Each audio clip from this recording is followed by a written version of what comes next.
Contact us forms are no longer the best way to engage people on your website. Legitimate emails can get lost in spam, and even with things like Google's reCAPTCHA or a honeypot, you can still get a lot of spam every day in your inbox from your contact form, causing you to maybe ignore the emails that come in. So today we're going to talk about replacing your Contact Us form or your contact forms with a chatbot on your website.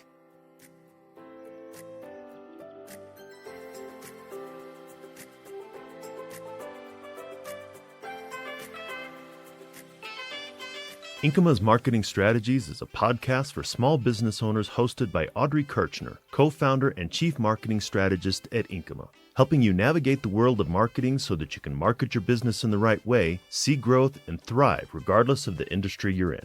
To learn more about Inkyma and what we do, ask a question, or schedule a marketing evaluation, go to the website inkyma.com. That's INKYMA.com. Listen to the show on your podcast player of choice, the Inkyma website, or the Inkyma YouTube channel. Just search for Inkyma Marketing Strategies and you'll find what you need.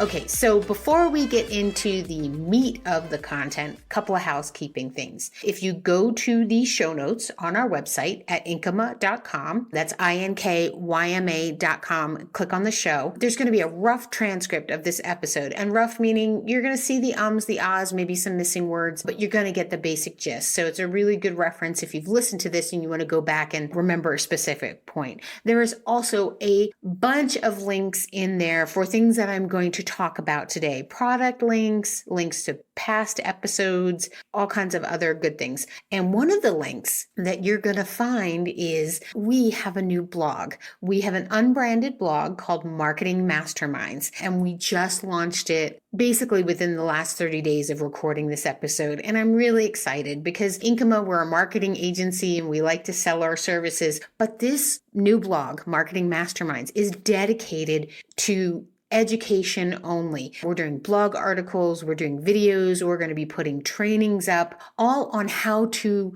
market it yourself, market your own business, or implement a product that we're going to recommend to you either here or someplace else. So it's really a nice companion piece. And the entire blog is free, and it's going to be free forever. This is our way to give back to the small business community by helping you help yourself, even more so than we do here on Inkyma's Marketing Strategies. Go search for Marketing Masterminds. The link is in the show note. Check out our content and then make suggestions for what you want to see there as well. So I'll talk about that more as the episode goes because we're super excited. Okay, so now let's start the conversation about chatbots. But before we talk about chatbots, I want to take a step back.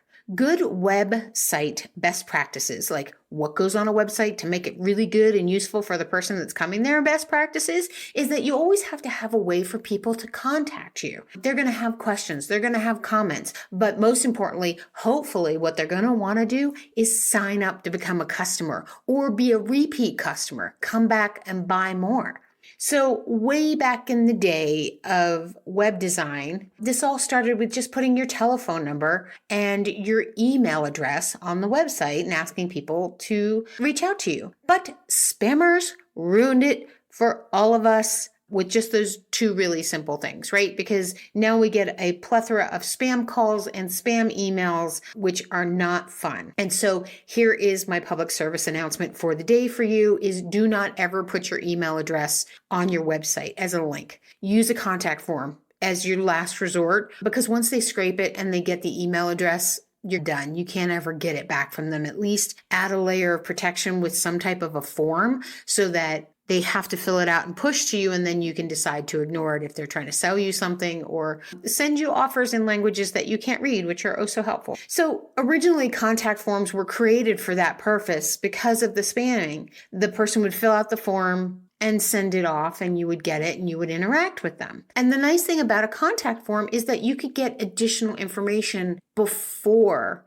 you reach back out to them. So a good contact form doesn't just collect their name and their email address. If you need their telephone number, if you're in the trades and you need an address, you could ask for that ahead of time so you could look up a location. And then you could also say, what are you inquiring about? And provide a list of your services and then a place for them to put a message. You could put other questions in there. So they are and were really very useful. Up until recently, were the best option and a super best practice for your website. But over the last several years, I'm going to say 2 to 3 because I did a prediction thing 2 or 3 years ago that chatbots would become much more prevalent. And that has become true because their implementation and usage is on the rise. One, we know how the messenger service inside Facebook interacts and people thought that was cool. And so now when they see it on a website, it's much more familiar. Plus you can do so much more with these little chatbots to up your customer service game. And the added benefit, right, the bonus is that you can actually avoid spam, right? These spam bots that are trying to push emails 9 ways to Sunday can't program something to work on every single chatbot because chatbots are customizable to your site. The workflow that you set up is very specific to you. And so there's no way to program something that says fill it out and send a bazillion times. They have to work really hard. And even the people that do the copy and paste and send you spam that way, they have to work even harder too because they have to figure out how to navigate your chatbot in order to get something sent to you. So let's talk about what a chatbot is and what it can do. So a chatbot is really just this little app that goes on your website. And if you use WordPress, they actually have plugins for a bunch of the different ones out there. But the one that we really like to use and we've implemented several times and we actually use on Marketing Masterminds is a product called Tidio, Tidio. And they actually don't call themselves a chatbot, which I think is really great. They call themselves a customer service platform. So I love their mindset. I love the way that they present themselves because they've evolved the chatbot into something so much more than just a way for people to send you messages that may either go to your email or even text you. And so that's what we're going to talk about more. So inside of the Tidio app or the website where you do all your setup, they have a bunch of different templates. Like they created pre-programmed templates for you so that if you want to send a welcome message, you can. If you want to do different things, you start with their template, you modify it for you and you go on your merry way. And then if you're like hardcore and robust and you want to do something totally different and cool, you can start from scratch and create your own little workflow on your site. So think of it as an automation tool or artificial intelligence. Let me give you a couple of examples, right? So one example is we have an e-commerce client and they make a product that fits multiple fishing rods across multiple different companies and brands. It's not just for one. We have this full chart in the product listing. It's long though. There's like 20 or 25 different fishing rods and 5 or 6 different fishing companies, fishing vendors. So you can use that and you can hunt and peck and find yours. But then the other thing that we implemented inside of the Tidio chatbot was that, hey, are you looking for the right holder size for your rod? Yes. Which rod do you have? And they can go from a list or they can start typing it. And then it says, okay, great. Yeah, we have a size for that one. Boom. Here it is. You order the medium. If they don't have it, a message goes back out to the owner with the rod, and then he can engage either at that time or whenever he is ready to say, oh, that particular one, I did the research and I think this is going to be the right one for you. So really great customer service. And he's actually implemented this and he actually makes quite a few sales just by this back and forth by getting those notifications. Another example is actually, like I had mentioned, through the Marketing Masterminds blog. So what we did is we use the blog also as a testing ground for tools we want to see kind of like how flexible they can be, how intricate they can be. So instead of putting a contact form on there, we actually just implemented the chatbot. So we have a welcome message that comes up. People can ask questions. It's set up to go live at certain times and then send notifications when we're not live. And so what we're going to do over the next couple of months is actually figure out how we can implement it even further. So one of the things that's really cool is that if someone is reading an article, they can, in context, send us a question, and the information that comes through is not just that, oh, someone asked you a question. They don't even have to give us their name. We can see which article they were reading, and we can see how many times they went to different articles so that we can try to answer that question in context as much as possible. Because if someone asks me a question and I know they've read a specific article, I'm going to narrow my response down to that and see if it hits the mark the first time. So there's a lot more that Tidio and other chatbots can do. And some of these features are things that can be done with other apps. You can load 3 or 4 different apps on your website. Hopefully it'll support it. If it's WordPress, it probably will. But wouldn't it be nice if all of this could be just configured and done in one place? That way, when you're looking to set up discount codes or set up newsletter stuff, you can do that all in one place. So it not only is a really great tool to use to get people to interact more and better, it also makes your life a little easier. One of the parts of the tool that I really like is that it will put in small animation features without being obnoxious to catch the eye. So we as humans we are pre-programmed, right? In that little part of our lizard brain that if something moves in front of us, we're going to look at it.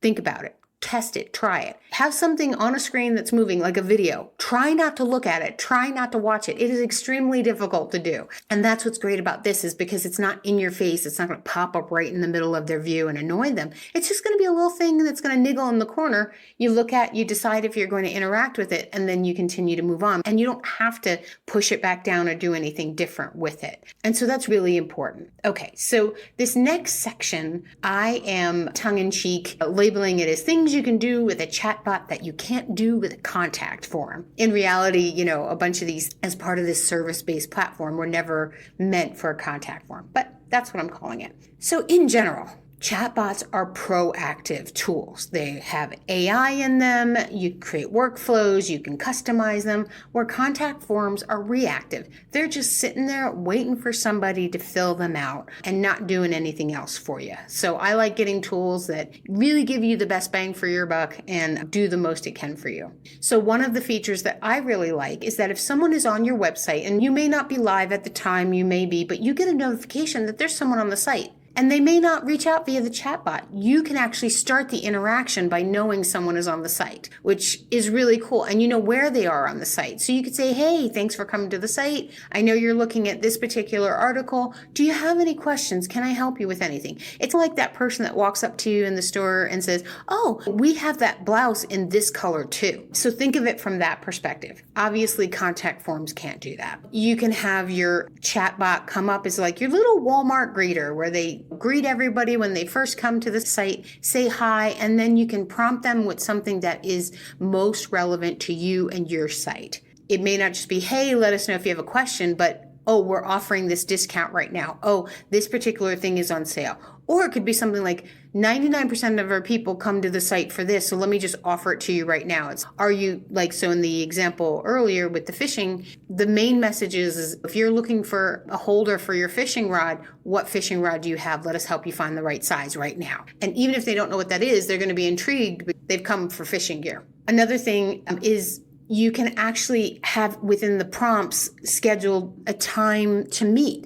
So let's say they're going through the flow and it seems like an appropriate time to schedule a meeting. You can say, hey, would you like to schedule a meeting? Yes. Then a product like Tidio, and Tidio I know does exactly this, is it integrates with Calendly. So it can be great. Pick this date and time. It puts it on your calendar. It sends them a calendar invite. And then you attach through Calendly whatever you want, your Zoom link. It can be an in-person meeting. It can be whatever you want. But it's just all automated. Another nice thing is you can actually, for e-commerce, you can have appropriate discount codes show up at checkout, which I think is really cool. So in the workflow, you can say if they put this product in their shopping cart, offer them this discount code. And it's just a nice general reminder. A lot of times people will abandon a shopping cart. So if you're going to offer the discount anyway, wait until the end, offer it at the end, and it may just be that little extra oomph to get them to finish the sale right then and there and not have to make your system kick off your abandoned cart series of emails or anything through the chat. And obviously that can't be done with a contact form, but that is something that would be an additional system or setup.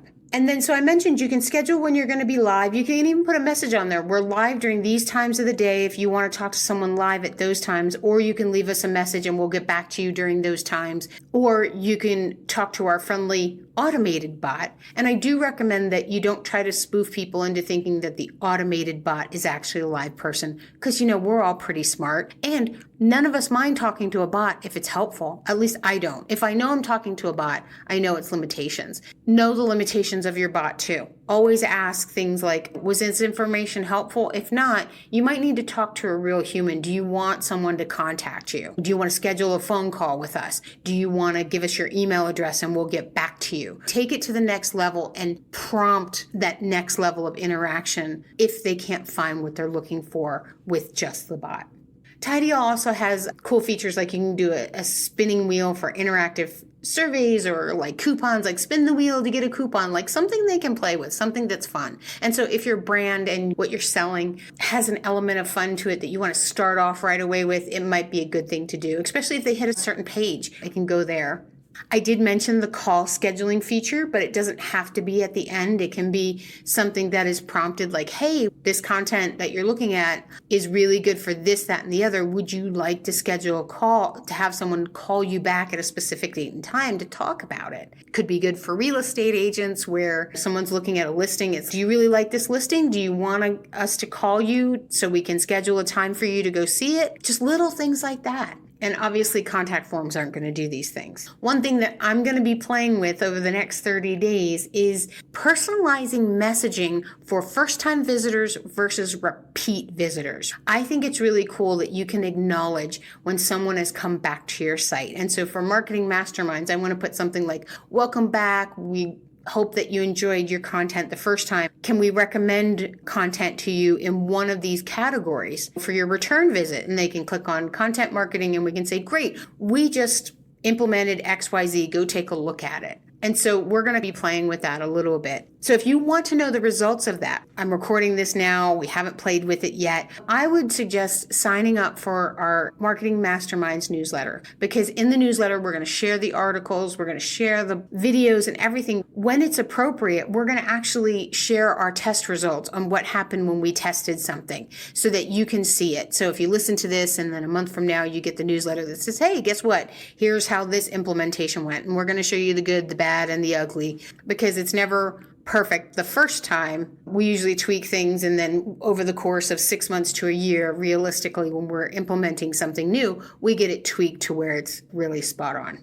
So now I want to talk to you about good website user experience best practices. It's called UI. It's because it's user interaction experience is the term. It's been around since almost the beginning of websites being created. And what the best practice is in general is that you want to give users multiple ways to get to the path of information that they want. And everybody's path is going to be different. So you want to provide as many as possible. So as an example, some people like to navigate through a menu. Other people like search bars. A good UI best practice is you offer both. So in the context of what we're talking about today is you don't want to just have a chatbot and then disregard all the other types of ways for people to schedule an appointment, make a phone call, find content, right? You still want to have all those other ways. You just want to layer the chatbot on top of it. So if they want to add something to the cart, which is a feature of the chatbots, you can certainly have it in the chatbot, but don't not have it in the main site. What I don't want to see is someone comes to your site and it's literally just a chatbot. That could be a little daunting, because if someone doesn't want to interact with a chatbot, it could put them off. Plus, if you're not providing any type of context, it could just totally be lost on them. Another really cool thing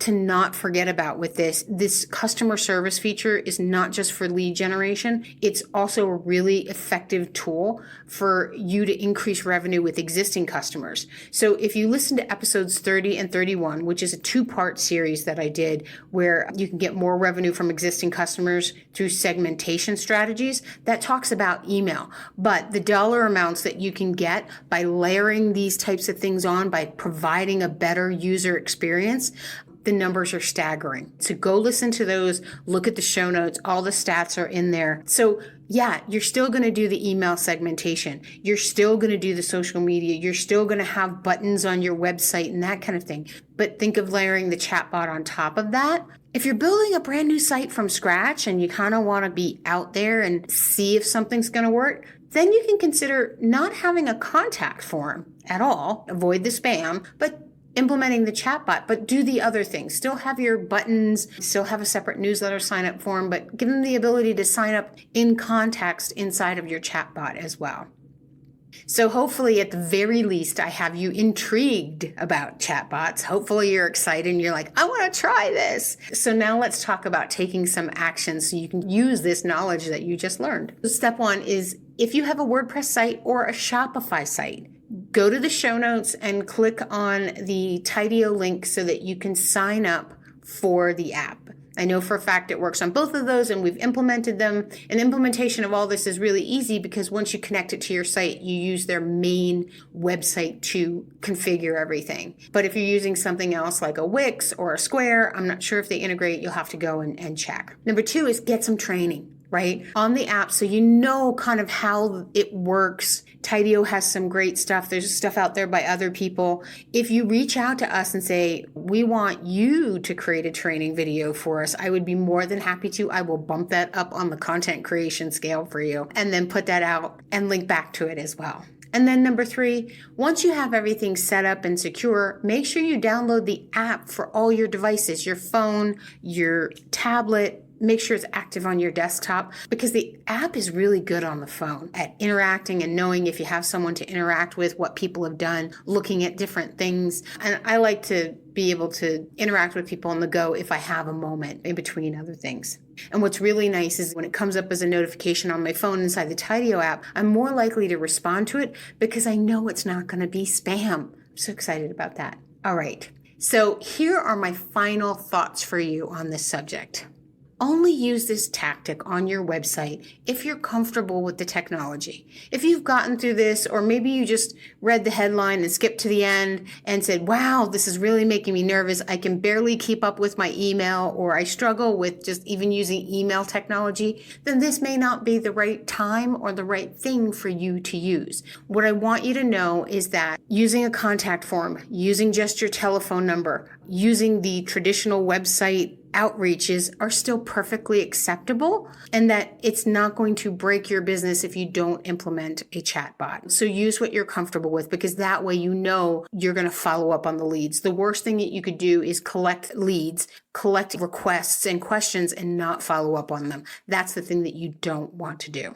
Here at Inkyma, we like to give back to the business community, and I provide a free 45-minute marketing consultation to any business owner, regardless if you're looking for a marketing company right now or maybe into the future, or maybe you want to talk about chatbots more, tell me about your experience that you've already had with them. I'd love to have that conversation with you. So just go to the website, inkyma.com, inkyma.com, and in the upper right hand corner you can schedule a marketing evaluation with our lovely Calendly app. Pick your date, your time, and you and I are on the calendar for a video conference call, which I think is really cool. I like interacting with people face to face, even if it's across the country. If you have just a question, Inkyma is a little old school. We've got a contact form there. You can fill it out. I do still look at every single message that comes through because I know there's gems in there and not just spam. And I respond to all of them personally. So if you found this episode helpful and you think that your other business owner friends and colleagues and